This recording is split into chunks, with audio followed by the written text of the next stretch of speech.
an orthopedic surgeon. Oh, really? Yeah, in Chicago area. Oh. And there are many stories told about orthopedic surgeons. Like they think they're like God because everybody is, or it's the personality that people go into, that kind of thing. And I'm not talking necessarily putting my dad down, but is that true? Do you see a difference among the internists, the orthopedic surgeons, the I would say, I'm being judgmental. Surgeons, as a rule, are, what do I want to say? They're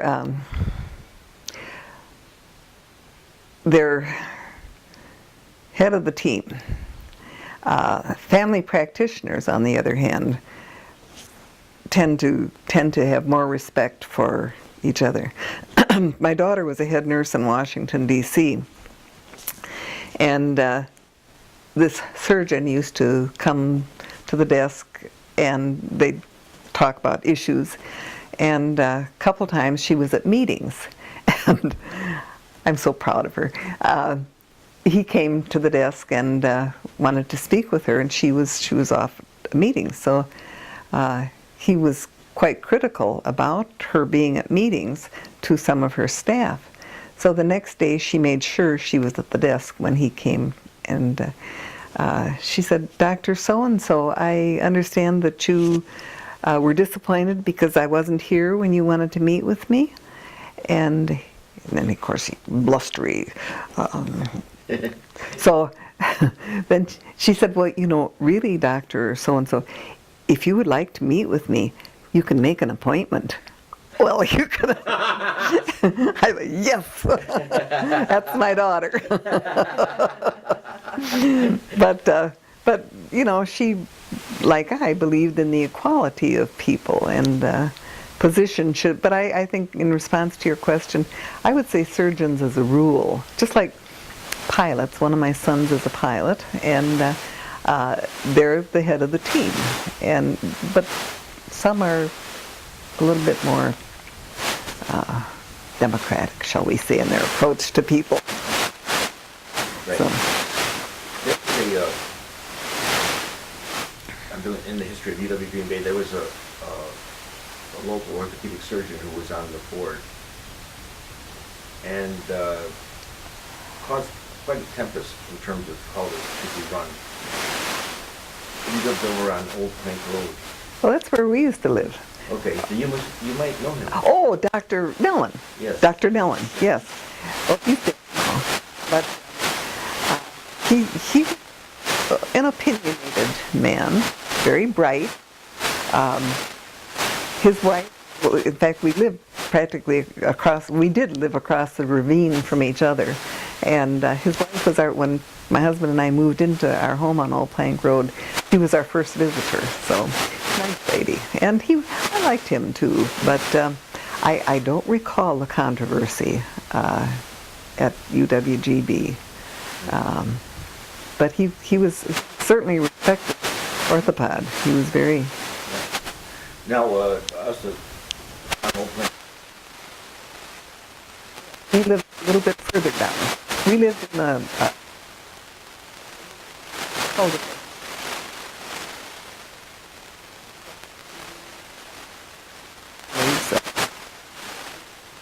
and then we were the next house, and then Karen Winzen's was the next house up, and she was the Bud Whitty was on there too, but it was a wonderful house. It was on the river, and as I say, it was built by one of Frank Lloyd Wright's apprentices. What's the address? 95, that's where I am here. 2237, no, that was Kastner Drive.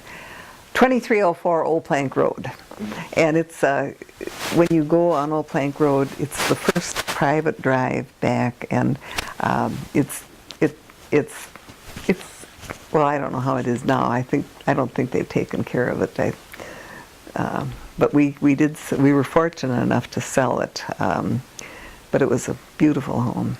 In the 60s you moved in there? Yes. Mm-hmm. Now, I've talked to a lot of people who own land along the river, or fished, worked in factories, and one of the things they bring up is that before the Clean Water Act, there was a stench to the water. Did you notice anything?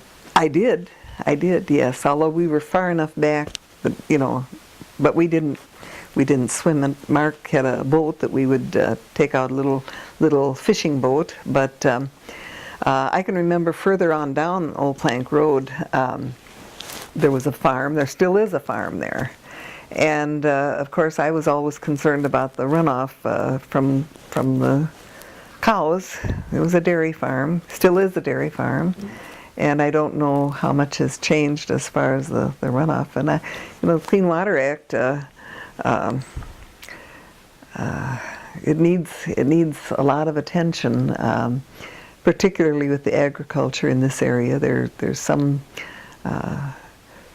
improvement that has been made. In fact, I attended a climate change 2-day seminar just this past week on clean water, and it was over at St. Norbert's. It was very good. It was 8 hours one day and 4 hours the next day, so we covered a lot of territory. One of the things we were talking about was the pollution and the health issues, which of course is my major concern, because I think we need stricter regulation. We need to see the EPA's, they need more power.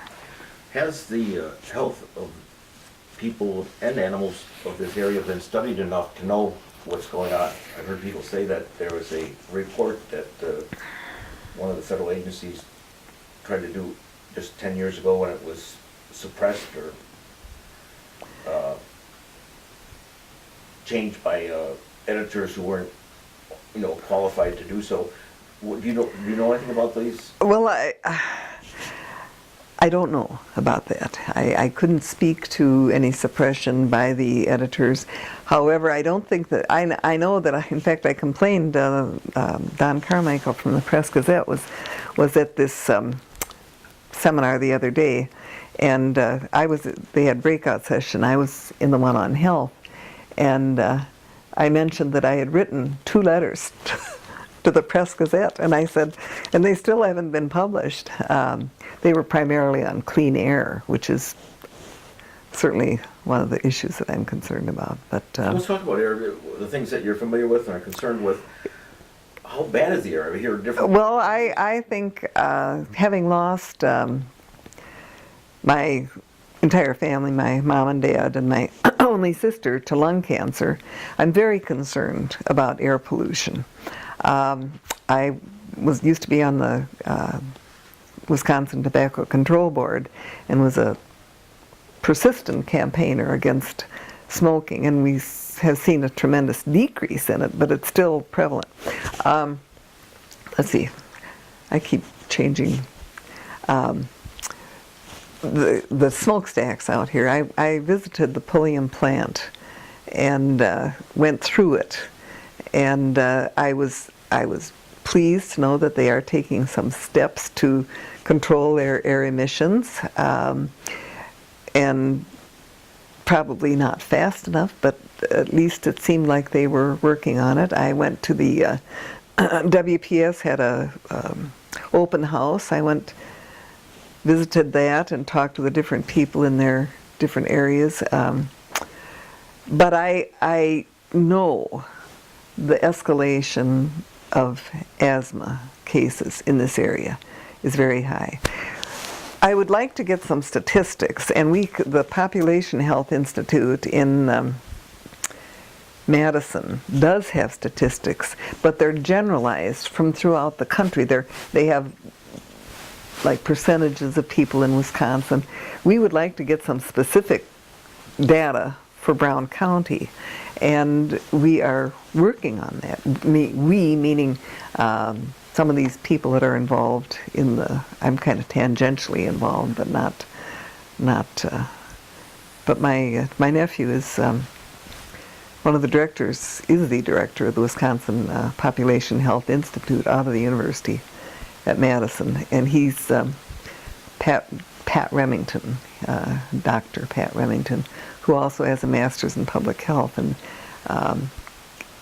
he and his team are trying to get specific statistics of the effect of, like the smokestacks. Listen to those wonderful geese. Yeah. Are there any other illnesses, besides you talked about your concern about asthma, but any other illnesses that are Oh, I think there are many illnesses that will reflect that air pollution and water pollution. I think cancer is a huge thing. Asthma, your chronic lung disease. We're seeing an escalation of statistics with all kinds of chronic diseases, and I think. Allergies? Oh, allergy. Yes, Eczema? I sit with a hanky in my hand. Yeah, I think that's a big issue.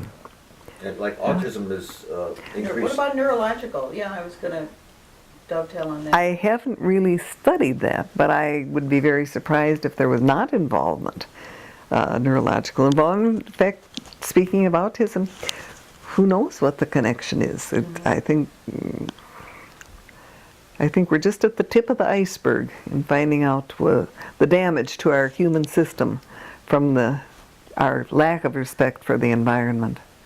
I think There's current controversy here about the incinerators, and then there's the dredging of materials from the bottom of the river.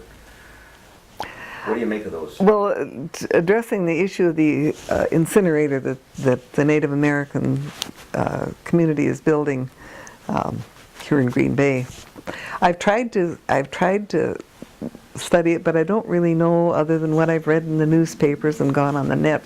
But I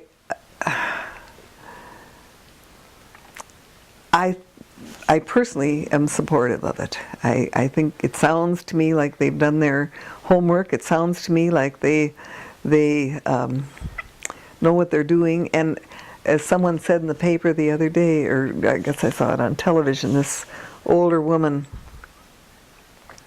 said, if you think that the Native American community would have any disrespect for the land or the environment, you are not aware of our philosophies, which is they have the concern about 7 generations. And she was so articulate. She said it like I cannot say it, but it was again, I don't think there should be controversy. I think they've studied it and restudied it, and I just maybe I'm missing something, but I don't know. Okay, that's right. I'll have to move the camera.